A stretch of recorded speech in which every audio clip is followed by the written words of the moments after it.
تو ہمارا فتنہ دنیا کا دھیان اور دنیا کی رغبت اور دنیا کی محبت ہے. ہمارا فتنہ دنیا کی طرف رغبت ہے اور اہل اللہ کا فتنہ جنت کی طرف رغبت ہے. دنیا کو تو وہ خاطر میں ہی نہیں لاتے. وہ سج دھج کر بھی آ جائے تو شرمسار ہو کر واپس چلی جاتی ہے. وہ آنکھ اٹھا کر نہیں دیکھتے. ان کی آزمائش، ان کا فتنہ جنت کی راحتیں ہیں. تو جو لوگ اس سے بھی گزر جائیں اور خلاصی پا لیں تو مخلص وہ ہے جو دھیان اللہ کی طرف رکھے. اور کچھ لوگ وہ ہوتے ہیں جنہیں مولا اس اخلاص کی وادی سے گزار کر مخلصیت کے کنارے پر پہنچا دیتا ہے. وہ مخلص نہیں رہتے، مخلص ہو جاتے ہیں. تو مخلص وہ ہوتے ہیں جو اپنے نفس پہ سے خلاصی دے دیے جاتے ہیں. ادھر دھیان آنے ہی نہیں پاتا. دھیان جو اندر داخل ہوتا ہے وہ بذریعہ نفس داخل ہوتا ہے. تو جو لوگ نفس سے خلاصی دے دیے گئے، جنہیں نفس سے خلاصی ہو گئی اور جنہیں نفس کے اثرات سے پاک کر دیا گیا، وہ مخلصین ہوتے ہیں. کیا ہوتے ہیں؟ مخلصین. اللہ تبارک و تعالیٰ نے سیدنا یوسف علیہ السلام کا جب ذکر کیا تو فرمایا انہو من عبادنا المخلصین. اسے مخلص ہوئے تو بڑی مدتیں ہو گئی تھی. اسے مخلص ہوئے تو بڑی مدتیں ہو گئی تھی. جب سے ہم نے اسے نوازا ہے وہ تو اس سے بھی قبل مخلص ہو چکا تھا، مخلص ہو گیا تھا. تو زلیخا تیرے دھیان میں کیسے آتا؟ وہ تو مخلص ہو گیا تھا، تیرے دھیان میں وہ کیسے آتا؟ اب زلیخا کو یہ بات سمجھ نہیں آتی تھی. یہ بات سمجھ میں نہیں آتی تھی کہ حسن و جمال اور رعنائی کا اتنا بڑا پیکر سامنے ہو اور بندہ دھیان بھی نہ کرے. یہ سمجھ نہیں آتی تھی. یوسف علیہ السلام نے جب اس کو قربت مل گئی، ایمان لے آئی، قربت مل گئی، تو آپ نے فرمایا جو بات تمہیں سمجھ نہیں آتی تھی وہ سمجھ میں آ جائے گی. جب فیض ملے گا راز کھل جائے گا. بس جب اسے فیض کی شعاع ملی تو ادھر جو بھانبڑ مچتا تھا اس کی چنگاری زلیخا میں بھی لگ گئی. ادھر عشق الہی کا جو بھانبڑ تھا اس کی چنگاری ادھر بھی لگ گئی زلیخا کو. تو پھر شیخ ابو طالب مکی قوت القلوب میں بیان کرتے ہیں پھر وہ ساری رات جاگتی رہتی تھی اور مصلے سے سر نہیں اٹھاتی تھی. یہ اس قول پر جنہوں نے کہا کہ وہ پھر آپ کی زوجیت میں آ گئی تھی ایمان لانے کے بعد. تو شیخ ابو طالب مکی رحمۃ اللہ علیہ قوت القلوب میں لکھتے ہیں کہ جب آپ کی زوجیت میں آ گئی تو مصلے سے سر نہیں اٹھاتی تھی. وہ جو حضرت یوسف سے نگاہ نہیں ہٹاتی تھی، وہ جو حضرت یوسف سے نگاہ نہیں ہٹاتی تھی وہ اب مصلے سے سر نہیں اٹھاتی تھی. ہائے ہائے ہائے. تو ایک رات حضرت یوسف علیہ السلام نے پوچھا زلیخا تو ماری ماری پھرتی تھی میرے پیچھے اور مجھے تکنے کے لیے بےتاب رہتی تھی اور سارے جہان کی بیویوں کی انگلیاں کٹوا دی تھی تو نے. تو آج میں اویلیبل، میں موجود ہوں، میری قربت دستیاب ہے. جب میں دستیاب نہ تھا تو تڑپتی تھی، آج میری قربت دستیاب ہے تو آج سر نہیں اٹھاتی، دیکھتی بھی نہیں. تو وجہ کیا ہے؟ اس نے کہا وہی پیالہ جو آپ نے پلا دیا ہے. جب تک وہ حسن نہیں دیکھا تھا تب تک آپ کے حسن پہ ماری ماری پھرتی تھی. جب سے اس حسن کی جھلک دیکھی ہے، اس سے فرصت و فراغت ملے تو کسی اور کو دیکھو. اب اس حسن سے دھیان کہاں ہٹے، کہاں ہٹے. تو یہ سفر مخلص سے مخلص تک طے ہوتا ہے۔ وہ جو مخلص ہو جاتے ہیں ان کا دھیان پھر نہیں ہٹتا، ان کا دھیان گیان میں بدل جاتا ہے،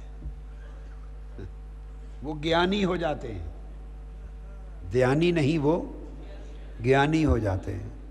حضرت رابعہ بصری رضی اللہ تعالی عنہ، انہیں بخار ہو گیا بڑی شدت کا اور اترتا نہیں تھا۔ لوگ پوچھنے کے لیے حال آتے، کسی کو کچھ کہہ دیتی، کسی کو کچھ کہہ دیتی۔ نزلہ ہو گیا اس لیے بخار نہیں اتر رہا، سر درد بہت ہے بخار نہیں اتر رہا، بے آرامی ہوگی، تھکن ہوگی، کوئی سبب ہوگا۔ ہر پوچھنے والے کو کوئی سبب ظاہری بیان کر دیتی تو لوگ خیریت دعا کرتے چلے جاتے۔ حضرت امام حسن بصری حال پوچھنے کو آ گئے۔ اصل بات ہر ایک کو نہیں بتائی جاتی، وہ حال پوچھنے کو آ گئے۔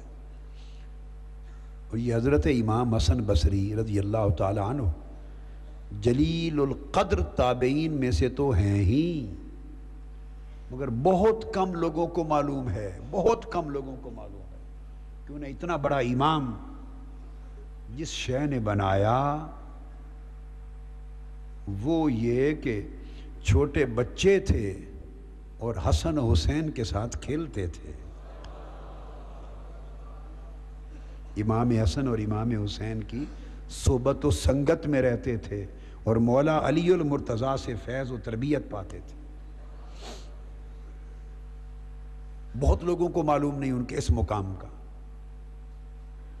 مدینہ پاک سے 2 میل کے فاصلے پر ایک نواحی بستی تھی، اس میں ان کا گھر تھا، اور آپ کی والدہ ماجدہ، اس زمانے میں ان کا گھر وہاں تھا، ویسے تو بصرہ کے تھے، بعد میں آباد بھی وہیں ہوئے۔ تو آپ کی والدہ ماجدہ ام المومنین حضرت ام سلمہ رضی اللہ تعالیٰ عنہ کے گھر میں خادمہ تھی، اور وہ دن کو گھر میں کام کاج، اہل بیت نبوت حضور کے گھرانے میں کام کاج کے لیے چلی جاتی۔ یہ پیدا ہوئے تھے 2 سال کے، یہ سیدنا فاروق اعظم رضی اللہ تعالیٰ عنہ کی خلافت کے خاتمے سے 2 سال قبل، آخری 2 سالوں میں پیدا ہوئے۔ تو یہ پھر گھر میں لٹا دیتی ان کو پنگھوڑے میں، ان کو امام حسن اور امام حسین نے کھلایا ہے، پھر جب خود کھیلنے کے قابل ہوئے پھر یہ کھیلے ہیں۔ تو جب یہ روتے، بھوک لگتی، روتے اور والدہ مصروف ہوتی تو ام سلمہ حضرت ام المومنین ام سلمہ رضی اللہ تعالی عنہ انہیں اٹھا کر اپنے سینہ مبارک سے لگاتی تھی۔ دودھ نہیں تھا مگر شرف ان کو ظاہری رضاعت کا جیسا مل گیا، یہ نسبت بنی، امام حسن بصری ہو گئے، فقہا کے امام ہوئے، محدثین کے امام ہوئے، زاہدوں کے، عارفوں کے امام ہوئے، عاشقوں کے امام ہوئے، اور مرید سیدنا مولا علی المرتضیٰ کے، فیض ان سے پایا ہے، تربیت اور تلقین ان سے لی ہے طریقت میں۔ وہ امام حسن بصری حضرت رابعہ بصریہ کو پوچھنے آ گئے، ہر کوئی پوچھنے آتا تھا، وہ پوچھنے آیا، اس نے کہا رابعہ اصل بات بتا دے کہ یہ بخار کیوں آیا ہے، اترتا کیوں نہیں، اصل بات بتا، اصل بات بتا۔ وہ فرمانے لگی کہ قرآن مجید کی تلاوت کر رہی تھی اور جنت کا ذکر آ گیا، دوران تلاوت جنت کا ذکر آ گیا، بس وہ طویل ذکر تھا جنت کا، جنت کی وادیاں، جنت کے باغات، جنت کے احوال، جنت میں خدا کی قربت و معرفت کے چشمے، مقربین کے چشمے، ان احوال کا ذکر آ گیا تو طبیعت ادھر لگ گئی اور دل میں اس کی چاہت آ گئی، جنت کی چاہت آ گئی۔ بس اس چاہت کے آنے کی دیر تھی، ہاتف غیب سے ایک آواز آئی باری تعالیٰ کی طرف سے، ایک جھڑکی ملی اور سخت آواز آئی کہ رابعہ عشق کا دعویٰ ہم سے اور چاہت جنت کی۔ دعویٰ محبت کا ہم سے کرتی ہو اور پھر چاہتے جنت کی کرتی ہو، ایسے تو نہیں ہوتا۔ پھر جہاں عشق ہوتا ہے چاہت بھی وہیں کی ہوتی ہے، ہر شے نگاہ سے اوجھل ہو جاتی ہے۔ تو یہ فرق ہے مخلصین اور مخلصین میں۔ مخلص جنت اور آخرت کی نعمتوں کو مانگتے ہیں اور مخلصین ان چیزوں کی طلب نہیں کرتے، ان سے گزر جاتے ہیں، وہ آگے جاتے ہیں۔ تو ارشاد فرمایا انہو کان من عبادنا المخلصین، انہو من عبادنا المخلصین۔ یہی بات سیدنا موسیٰ علیہ السلام کے لیے فرمائی، اور حضرت مسعد بن صعب رضی اللہ تعالیٰ عنہ اپنے والد سے روایت کرتے ہیں، آقا علیہ السلام نے ارشاد فرمایا، یہ نسائی اور بخاری شریف میں حدیث، فرمایا انما تنصر هذه الامہ، بے شک اس امت کی مدد کی جاتی ہے، اس امت کی مدد کی جاتی ہے، اس امت کی نصرت کی جاتی ہے۔ کیسے؟ بضعیفہا، اس امت کے کمزور اور ماڑے لوگوں کے ذریعے، جنہیں کمزور ماڑا سمجھ کے دھتکار دیتے ہو، انہی کے وسیلے سے امت کی پریشان حالی میں مدد ہوتی ہے۔ اور جس سوسائٹی میں کمزوروں کو بہت دھتکار دیا جائے، اس سوسائٹی سے اللہ کی مدد اٹھا لی جاتی ہے۔ جب کمزوروں غریبوں دکھیوں کو جہاں دھتکار دیا جائے، ان کی عزت نہ رہے، تکریم انسانیت نہ رہے، انہیں ذلیل بنا دیا جائے، سمجھا جائے، وہاں سے اللہ کی مدد اٹھا لی جاتی۔ مگر جو آقا علیہ السلام نے فرمایا اس امت کی مدد کی جاتی ہے اس امت کے ضعیف کمزور لوگوں سے، بے حال لوگوں سے۔ کس وجہ سے؟ بدعوتہم، ان کی دعاؤں کے صدقے، وصلاتہم، ان کی نمازوں کے صدقے، اور دعائیں اور نمازیں ان کا صدقہ کیوں؟ وإخلاصہم، اور ان کے اخلاص کے صدقے، ان میں اخلاص ہوتا ہے، اور ان کے اخلاص کے صدقے اس امت کی مدد کی جاتی، ان کے اخلاص کے صدقے۔ آقا علیہ السلام نے فرمایا، امام بہقی نے اس کو روایت کیا حضرت ثوبان سے، اور یہ سیدنا عمر فاروق رضی اللہ تعالیٰ عنہ وہ بھی راوی ہے آقا علیہ السلام کی اس فرمان کے۔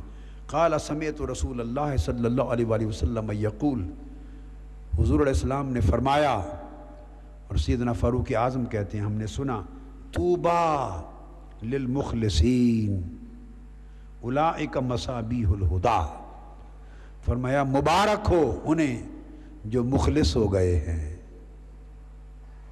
مبارک ہو انہیں جو مخلص ہو گئے ہیں، صاحبان اخلاص ہو گئے ہیں، صاحبان اخلاص ہو گئے ہیں۔ تو وہ کیا ہیں؟ اولئک مصابیح الہدیٰ، اللہ نے انہیں ہدایت کا چراغ بنا دیا ہے۔ جو اخلاص کی دولت سے بہرایاب کر دیے جاتے ہیں اور اخلاص کی دولت سے مالا مال کر دیے جاتے ہیں، ان کو اللہ رب العزت ہدایت کا مینار بناتا ہے، اور ان کے ذریعے اندھیریاں دور ہوتی ہیں، اندھیرے دور ہوتے ہیں، ظلمتیں دور ہوتی ہیں، ان کے ذریعے لوگوں کو روشنی اور ہدایت نصیب ہوتی ہے۔ اب جو بات بتانے والا ہوں یہ تھی اخلاص کی دولت۔ اب یہاں درجے ہوں گے، اخلاص کے درجے ہوں گے، عبادت میں اخلاص کے درجے ہوں گے، اور اخلاص کے درجوں کے مطابق آخرت میں رتبے ہوں گے، اخلاص کے درجوں کے مطابق آخرت میں ان کے رتبے ہوں گے۔